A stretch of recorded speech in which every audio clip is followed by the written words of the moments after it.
Martin Reeves, Chairman of the BCG Henderson Institute. Welcome to this series of conversations on beautiful business, where we're going to have conversations with business people and artists and scientists about the human dimension of some of the common challenges and opportunities we face, like climate change. I'm very pleased to be joined by Michelle Kaufmann. Welcome, Michelle. There.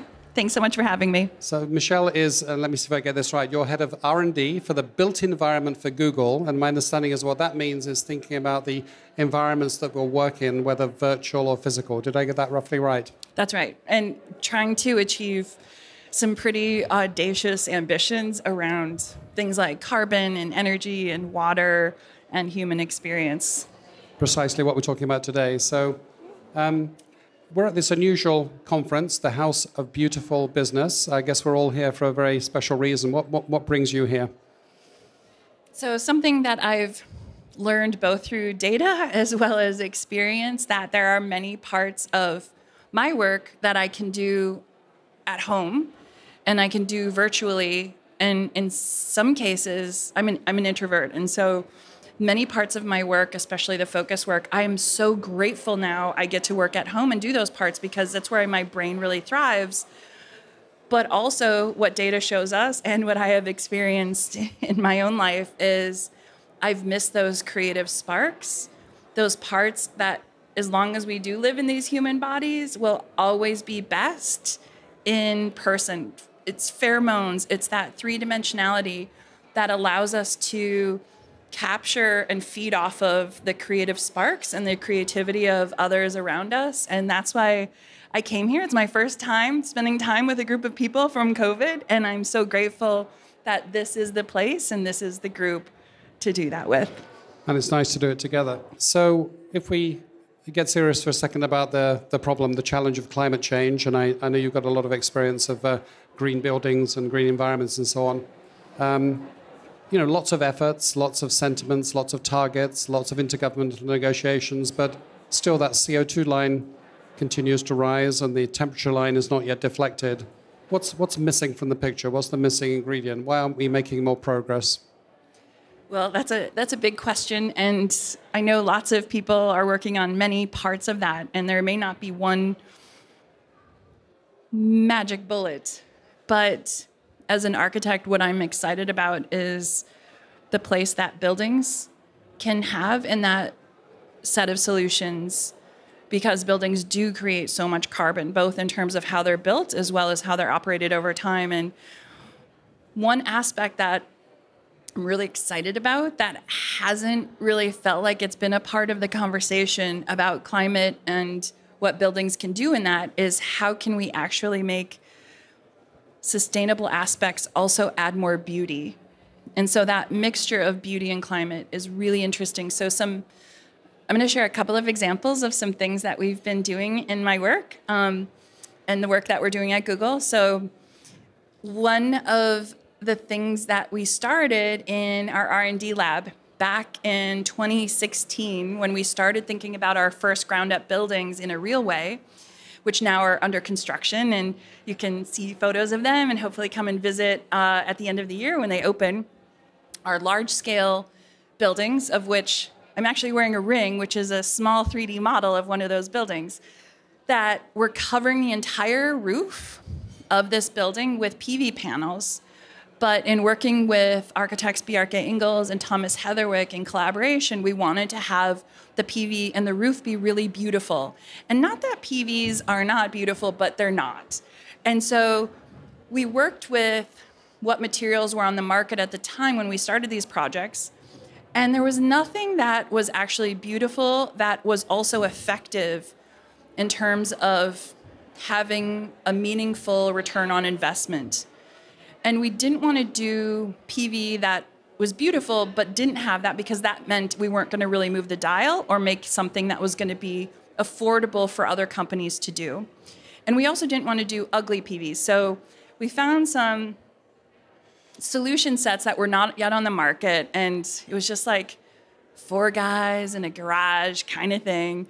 And we tested it in the R&D lab and we tried it out and we found like, this is an interesting product. Could we just through our purchasing power be able to say, okay, we're going to buy like 1 million square feet of this. Could that help bring it to market? And it turns out, yes, it could. And so now, if you check out these photos of the buildings and come and visit, we have this beautiful dragon scale. It almost looks like metal shingles, but they produce the energy for the building that then will be on the market after these buildings are done. We have no financial return on that other than for our own buildings to produce the energy and have a meaningful return on investment. So staying with that theme of beauty, beautiful, the house of beautiful business, I guess it raises all sorts of questions. Can business be beautiful? You've just talked about beauty, I guess, in the sense of appealing to the senses, but can it be beautiful at a deeper level? And is it beautiful enough? And how could it be more beautiful? Do you think that businesses can be beautiful? So it's definitely such a key question, and not a question that businesses seem to ask themselves, because beauty doesn't seem to be so clearly a part of the bottom line. But as we look at research of our future employees, especially, what they care about are values more than their paychecks. Or they care about paychecks too, but the values of where they work and actually having a place to go to that actually provides them benefits as well, that it isn't just what they can provide for where they work, but they're actually looking for value to be added back to their life. And so the only way that businesses are actually going to be sustainable and relevant and successful in the years to come is if they actually think about aspects like beauty, because that's what the future employees are going to want. So you're talking about something bigger than compliance there. That's not just complying with the ESG metrics. It's about some bigger proposition. That's right. It's those more seemingly intangible, but things that actually matter. And it will end up mattering to their bottom line, because that's what will actually help them be successful companies through productivity and creativity of these future employees. So given our need to deflect that CO2 line, in what areas do you think businesses could be more beautiful? So I think businesses, most large businesses nowadays have a stated purpose and a value statement, and I think many of the efforts are sincere. But what do we need to do more of in that respect? Oh, that's a good question. There are so many categories. Having holistic goals can be something that can help businesses, I think, be able to find what are the ways that work best for them to achieve that. And so for Google, for example, really making the commitment on this 2030 carbon neutral goal, which is highly ambitious. But we have a number of things then, once we set that as the goal, that works for our business in terms of how we think about our data centers, how we think about our buildings that our employees are in, how we think about our networking system. But other businesses, if they set a goal around climate, can also find their own paths of what actually makes the most sense for their business to be able to achieve that. And I guess that brings me on to my next question, which is, if this were a simpler problem, maybe we could just say, you do your best, I'll do my best, and it'll probably be enough collectively. But the problem with climate change is the things that I might do might actually make your challenge worse. I can make my cars of a lighter material, but maybe it causes you to use more energy to produce that material for me. So how do we get to collective solutions? How do you think about that at Google? It's really important because companies can do so much, especially global companies. And I'm excited that Google is at a scale that it is both global as well as the footprint is enough to actually make a difference with these ambitious goals. And hopefully other companies will follow. But it also has to be, I think, supplemented with policy, because some businesses may not have those same kind of resources or same level of commitment to future decades. And so this mixture of both global companies really understanding and respecting the position that we're in and taking big moves, and then having policy for potentially smaller companies or other companies to help start to see that they're all going to need to be able to do that as well. So my last question is a question about words. So we come back to the beautiful business and the theme of this conference being concrete love, and this particular conference uses very distinctive language. So under the assumption that the words we use reflect what we think, and what we think reflects what we do, Are there words that are not used very often in business that you wish were used more often that may make for a more conducive environment to solving our common challenges? What word would you wish to hear more in investor calls and in annual reports? This is such an important question.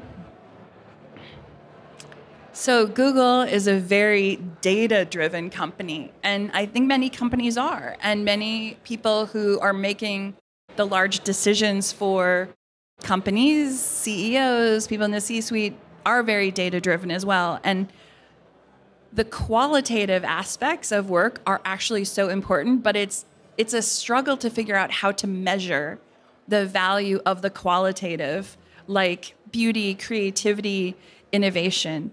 And we need a new way to do that. And we've been trying to figure out how we can try to quantify this, because as we look to the future of workplace, that is going to be so critical, is being able to measure those qualitative aspects. So if I understand you correctly, you're saying that while data is not a new thing in business, we need something new that which we don't have a word for, which means data on the things we don't have data on. So maybe we could call that neo-data or something like that. Is that the word? Or? I love that, neo-data. I don't know if other folks here have ideas, but this is something that's so key, not just for Google, but really for all companies. So I guess some people call it soft data. In other words, soft data, if the emotions and the feelings and the reciprocal impacts and all of that stuff, how do you measure that? How you measure that? Because to date, the simplest way is to have it be self-reported. But self-reported data is not seen as being equal in terms of the quality of data.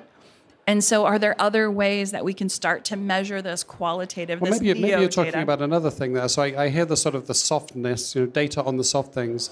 I guess I hear another nuance, which is data on the indirect things, the reciprocal impact, the indirect impact, let's say. What should we call that? Indirect impact data? That's right. Right. It's both the direct, that might be more how healthy am I, how happy am I as an employee, how valued do I feel, how connected do I feel to the company's mission and value, and those are all self-reported data points which are helpful. But then it's how does that translate then to and how creative I can be and how innovative I am and my team is. And we have different ways, like Google uses this OKR system, objective and key results. Other people may use KPIs. There are a number of systems that way that are ways that we can start to measure what we set out as deliverables. But there's still this intangible part of how much does our environment help us be more creative and innovative, which I believe is, and certainly science has shown us in different studies that have been done, mostly in education and in healthcare, where we can start to see how different it might be based on how many views outside you have, or how much access to daylight you have, or your comfort level with temperature. But there are these aspects of beauty that still is like the holy grail of, if we can measure the benefits that beauty can have on us as individuals, as well as what you're saying, the indirect of what it can mean then back to the business in terms of value we as employees create. Yeah, you trigger another idea, Michelle, which is that I guess as architects, you're thinking a lot about the context. You're not just thinking about my building. You're thinking about where is the building, how do the people use the building. You're always thinking about the context. And I guess, a collective action problem like climate change, it's thinking about not just my stuff, but everybody's stuff. It's thinking about the context. So perhaps the aesthetic arts have something to offer here.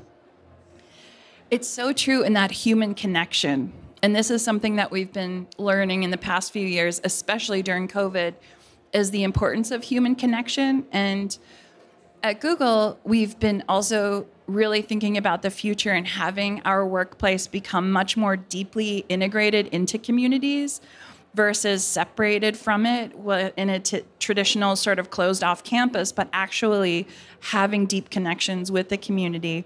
As I mentioned yesterday in my talk, thinking about things like our ground floor of our buildings, being able to transition in evenings or weekends into things that really can be connected with the community, where it's a shared space that can really be like, it can transition to a micro university. It can transition into places of performance, places of lifelong learning, places to actually connect and start to have some of our workplace integrate outward, both literally to the outdoors as well as into the community itself. And that human connection part is so important for employees with each other as well as with people in the community. So it seems that we generated a bunch of words there, sort of neo-data and context and community. So thanks so much for spending time with me, Michelle. Appreciate it. Thank you. Thanks, Martin. Thanks, everybody.